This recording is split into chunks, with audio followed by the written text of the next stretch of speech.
अब आजकल जो है बहुत सारे doctors, health coaches, nutritionist and बहुत सारे यूट्यूबर्स ब्लाइंडली लोगों को मल्टीविटामिन रेकमेंड कर देते हैं। कोई अगर वीकनेस के लिए उनके पास आ रहा है, कोई लैक ऑफ एनर्जी के लिए उनके पास आ रहा है, कोई हेयर लॉस, पुअर स्किन या फिर वेट गेन नहीं हो रहा उनसे, कोई भी एक ऐसा रूट कॉज अगर उनको दिखता है तो वो सीधा सीधा मल्टीविटामिन दे देते हैं उनको। In today's video we are going to talk about multivitamins for hair loss. क्या वो हेयर ग्रोथ के लिए आपको हेल्प करेंगे या फिर आप सप्लीमेंट्स को खुद से चुन के बेटर रिजल्ट्स ले सकते हैं। So hey guys, welcome back to the bearded Chhokra. मेरा नाम है Abhijit Bhansali and in today's video we'll go over very popular multivitamin brands as well and उनके अंदर क्या गड़बड़ है, क्या आपको देखना चाहिए, कौन से विटामिन मिनरल्स लेने चाहिए, नहीं लेने चाहिए, वो सारी चीज़ें बात करेंगे। सबसे पहले तो हमें ये समझने की कोशिश करनी है कि हेयर लॉस जो है वो एक बहुत ही कॉम्प्लेक्स एक कंडीशन है। ओके, ये सिर्फ एक विटामिन या एक मिनरल या एक मल्टीविटामिन से सॉल्व होने वाली चीज़ नहीं है ये। And one more thing that we need to understand is that कोई भी इंसान एक साथ सारे विटामिन, सारे मिनरल्स के अंदर डेफिशिएंट नहीं होने वाला है। जिस चीज़ में आप डेफिशिएंट हो उसमें तो शायद वो थोड़ा बहुत काम कर दे, लेकिन जिसमें आप डेफिशिएंट नहीं हो उसके अंदर you are overdosing it even without realising it and फिर उसका आगे चल के कुछ ना कुछ परिणाम अलग से निकल के आता है। सेकेंडली, हमें ये भी ध्यान रखना है कि ये जो मल्टीविटामिन होते हैं उनके अंदर सारे जितने भी विटामिन मिनरल्स होते हैं, एक तो वो सिंथेटिक होता है, वो तो एक पार्ट हो गया डिस्कशन का, लेकिन दूसरा पार्ट यहाँ पे ये है कि उसके लिए आपको दो बहुत इंपॉर्टेंट चीज़ें चाहिए, राइट। सबसे पहला है a very strong stomach acid for it to get absorbed. You need a very good gut health as well for it to get absorbed properly and assimilated in the body properly. Apart from that, आपको इन synthetic vitamins और minerals के correct forms मिलने बहुत ज़रूरी हैं, because अगर वो form गलत होगा या फिर सही नहीं होगा या चीप होगा बहुत ज़्यादा, तो वो एक तो बायो अवेलेबल नहीं होगा, अच्छे से अब्सॉर्ब नहीं होगा बॉडी के अंदर and you are just going to waste your money. ये जितने भी मल्टीविटामिन्स होते हैं उनके अंदर एक आरडीए का मिनिमम डोज डाला जाता है। तो उससे होगा ये कि जो इंसान एज इट इज़ हेल्दी है, जो एज इट इज़ ले रहा है, उसके लिए तो चलो मान लो ठीक है, लेकिन कोई इंसान फॉर एग्जांपल विटामिन डी के अंदर बहुत ज़्यादा डेफिशिएंट है, अब वो इंसान अगर सिर्फ मल्टीविटामिन पे रिलायंट रहेगा तो उसका वो विटामिन डी डेफिशिएंसी कभी भी ठीक नहीं होगा, राइट। वो 200, 300, 400 आयु के साथ उसका कुछ नहीं होने वाला है। उसको बहुत ज़्यादा डोसेजेस की ज़रूरत है और एक प्रॉपर प्रोटोकॉल की ज़रूरत है उसको। तो जब तक वो नहीं मिलेगा तब तक you are not going to see those results as well. And lastly you must also realise कि हर एक विटामिन और मिनरल बॉडी के अंदर एक साथ जाने के लिए डिज़ाइन हुआ ही नहीं है। हम जो खाना खाते हैं उसके अंदर, कोई भी खाने के अंदर सारे विटामिन, सारे मिनरल्स कभी भी साथ में एक साथ बॉडी के अंदर नहीं जा रहे होते। And the reason for me explaining that to you is कुछ विटामिन और minerals they compete for absorption in the body. For example, अगर आप जिंक, कैल्शियम, मैग्नीशियम एक साथ ले रहे हो तो अब्जॉर्प्शन के अंदर दिक्कत होगी। अगर आप आयरन एंड जिंक साथ में ले रहे हो तो बॉडी के अंदर अब्जॉर्प्शन में दिक्कत होगी। तो अभी ये सारी चीज मैंने आपको बताई। Now let us look at some of the highest selling very popular multivitamin brands that are selling in the market right now. हम जो है उनके इंग्रेडिएंट लिस्ट देखेंगे एंड वहाँ से मैं आपको समझाऊंगा कि कौन सी चीज़ें आपको यहाँ पे ढूंढनी चाहिए, कौन सी चीज़ें यहाँ पे गलत है या आपके पैसे यहाँ पे बर्बाद हो रहे हैं। तो सबसे पहले अगर आप कोई भी मल्टीविटामिन देखते हो, वहाँ पे अगर विटामिन ए लिस्टेड है, आपको विटामिन ए का जो फॉर्म दिख रहा है वो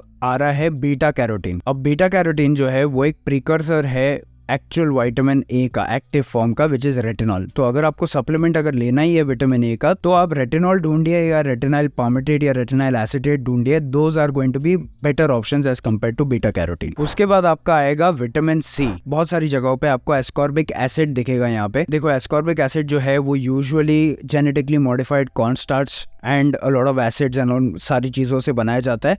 मोर इम्पोर्टेंटली, एस्कॉर्बिक एसिड आपके बॉडी के लिए एसिडिक है, so it is much better to either go for, अगर आपका बजट अच्छा है तो आप लाइपोसोमल विटामिन सी की तरफ जा सकते हो, या फिर अगर आपके पास बजट थोड़ा सा कम है तो आप जो है वो होल फूड से निकाला हुआ विटामिन सी, जैसे एसेरोला चेरी से या आंवला से निकाला हुआ vitamin C along with other bioflavonoids, वैसा सप्लीमेंट अगर मिलता है तो वो आप प्रेफर करिए। वो भी नहीं होता तो फिर आप बफर्ड जो विटामिन सी है उसके पास जा सकते हो, जिसके अंदर आपके पास कैल्शियम एस्कॉर्बेट और सोडियम एस्कॉर्बेट आ जाते हैं। तो those are still much better as compare to ascorbic acid because they are not that acidic on the system. उसके बाद आपके पास आता है विटामिन B1। B1 के अंदर आपको यूजुअली थायमिन HCl या फिर थायमिन मोनोनाइट्रेट देखने मिलेगा। एक चीज़ आप ध्यान में रखिए, एक तो ये जो फॉर्म है वो इतना ज़्यादा बायो अवेलेबल नहीं है। More importantly, thiamine mononitrate has been seen in some studies to create liver and kidney issues. तो वो फॉर्म जो है उसको आपको अवॉइड करना है।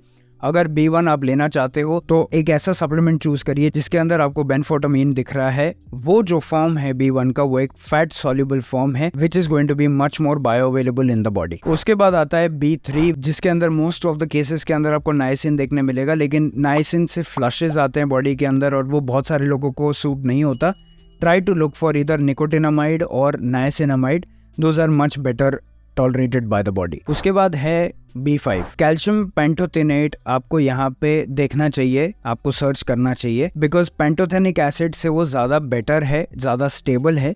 लेकिन इसमें भी अगर आपको दोनों में से कोई एक मिल जाता है it's still okay, but try to look for calcium pantothenate. उसके बाद आता है B9 विटामिन B9। अब यूजुअली बहुत सारे लोग इसको फोलिक एसिड बुला देते हैं, लेकिन I would say that you shouldn't do that because एक सिंथेटिक फॉर्म है ये और ये बॉडी बिल्कुल भी अच्छे से अब्सॉर्ब नहीं करती और फोलिक एसिड आपके हेल्थ के लिए भी बिल्कुल अच्छा नहीं है।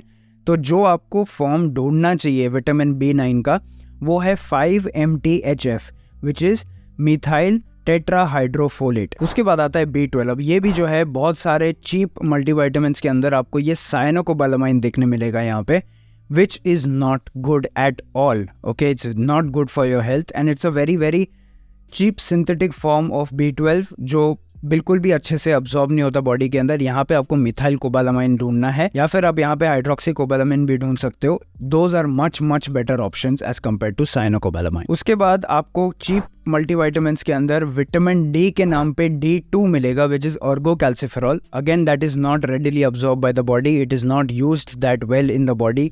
स्पेशली अगर आपको विटामिन D डेफिशिएंसी ठीक करनी है तो D2 का फॉर्म जो है वो अच्छा नहीं होता है, आपको एक्चुअली D3 लेना चाहिए, D3 which is called cholecalciferol. उसके बाद आता है बहुत सारे सप्लीमेंट्स के अंदर विटामिन K करके मेंशन्ड होता है। K2 के अंदर भी बहुत सारे अलग अलग फॉर्म्स आते हैं।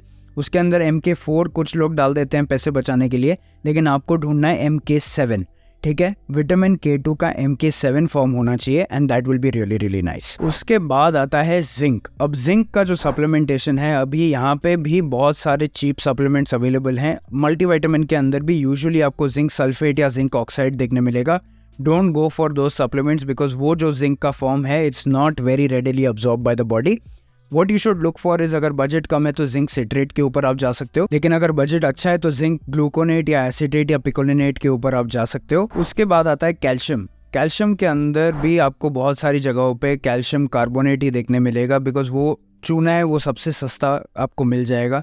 लेकिन अगर आपको कैल्शियम का सप्लीमेंट लेना है try to go for calcium citrate because वो एक बेटर अब्सॉर्ब्ड फॉर्म है as compare to all your other forms of calcium. उसके बाद आता है मैग्नीशियम। अब मैग्नीशियम के अंदर भी आपको इधर मैग्नीशियम सल्फेट या मैग्नीशियम ऑक्साइड देखने मिलेगा। Again not a very good form of magnesium. Ideally अगर आपको सिर्फ मैग्नीशियम लेवल्स बढ़ाने हैं then anything like magnesium citrate और magnesium glycinate is very very good. लेकिन अगर आपको ब्रेन एक्टिविटी के लिए कुछ चाहिए तो आपको मैग्नीशियम L-थ्रियोनेट के ऊपर जाना चाहिए। अगर आपको मसल रिकवरी के लिए कुछ चाहिए तो मैग्नीशियम ओरोटेट की तरफ देखना चाहिए। उसके बाद आता है कॉपर। अब कॉपर के अंदर भी कॉपर सल्फेट ही यूजुअली आपको देखने मिलता है। Again very very bad for the body and it's not good in terms of its bio availability as well. Copper के अंदर try to look for copper glycinate, it's a much better absorbed form. उसके बाद आता है iron. अब यहाँ पे बहुत सारे लोग गलती करते हैं। Most of the times you are going to see ferrous fumarate in that, not at all good for the body. एक तो मैं आयरन के सप्लीमेंटेशन के खिलाफ हूँ काफ़ी हद तक बिकॉज आपकी बॉडी को जो आयरन यूज़ होता है या जो ज़रूरत होता है वो है हीम फॉर्म ऑफ आयरन जो आपको खाने से आता है, right, red meat and lot of the other sources. But अगर फिर भी आपको लेना ही है या आपके कंडीशन के हिसाब से प्रिस्क्राइब किया ही जा रहा है आपको आयरन का कोई supplement, then you should look for ferrous bisglycinate. It's still much better than ferrous fumarate or all the other types of iron that are there. Then comes selenium. Mostly आपको sodium selenate ही देखने मिलेगा यहाँ पे, लेकिन selenium yeast is probably the best form to get your selenium। या फिर आप food sources से ही ले लो, जैसे Brazil nuts हो गए, वहाँ से आप ले लो तो much better. And then we come to molybdenum. ये यहाँ पे भी आपको सोडियम मोलिब्डेट ही देखने मिलेगा मोस्ट ऑफ द मल्टीविटामिन्स के अंदर। लेकिन अगर आपको मोलिब्डेनम की जरूरत है then try to go for molybdenum glycinate because that is much better absorb by the body. Now with all of this discussed, इतना तो अभी तक आप समझ गए हो कि multivitamins are a waste of money in majority of the cases because एक तो आपको उतना अच्छा डोसेज नहीं मिल रहा, दूसरी चीज़, आपको इतना अच्छा कोई फॉर्म नहीं मिल रहा जो बॉडी में अब्जॉर्ब हो, एंड तीसरा, वो जो कलर्स और प्रिजर्वेटिव्स और जो खराब फॉर्म डाले गए हैं मल्टीविटामिन के अंदर, they are actually damaging to the body more than they are going to give any benefit. It is always recommended कि आप सबसे पहले तो अपना एक ब्लड टेस्ट करवाओ, उसमें से पता करो कि हाँ भाई चलो अब मेरे में जिंक की कमी है, विटामिन डी की कमी है, इन सारी चीज़ों की कमी है। Then you take all of those deficiencies and you take all of those values and then sit with a professional and figure out the dosages for that and सिर्फ उन supplements को आप consider करिए। लेकिन उन supplements को भी consider करने से पहले सबसे पहले अपने डाइट को ठीक करिए। देखो, कुछ लोग अभी यहाँ पे आर्ग्यू करेंगे कि यार ये करने में तो पैसे ज़्यादा जा रहे हैं, मल्टीविटामिन तो सस्ता पड़ रहा है, राइट? आप ये सोचो कि सस्ते के चक्कर में आपके बॉडी को डैमेज कितना हो रहा है, राइट? सस्ता तो पड़ेगा ही, जहर सस्ता ही है, लेकिन अच्छा खाना आज के टाइम पे अनफॉर्चुनेटली महंगा है, right? So you have to make that choice very very consciously. So all in all, multivitamins for hair growth, they are not going to work, right? Just like multivitamins for your good health और solving chronic deficiencies, it doesn't work, वैसे ही यहाँ पे ये काम नहीं करने वाला है। थोड़ा बहुत इंप्रूवमेंट इनिशियल स्टेजेस में दिखेगा because you have been deficient for so long, but the moment that 1 month और 45 days पीरियड गोज, उसके बाद your body will not make any use of these synthetic poor forms of vitamins and minerals, and you are not going to see any results after that as well. So guys, that was it for today's video. I hope आपको ये video से काफ़ी ज़्यादा information मिली होगी। All the supplements that I recommend and the research papers to support all of the things that I've said in the video, वो सारी चीज़ें आपको डिस्क्रिप्शन के अंदर मिल जाएंगी।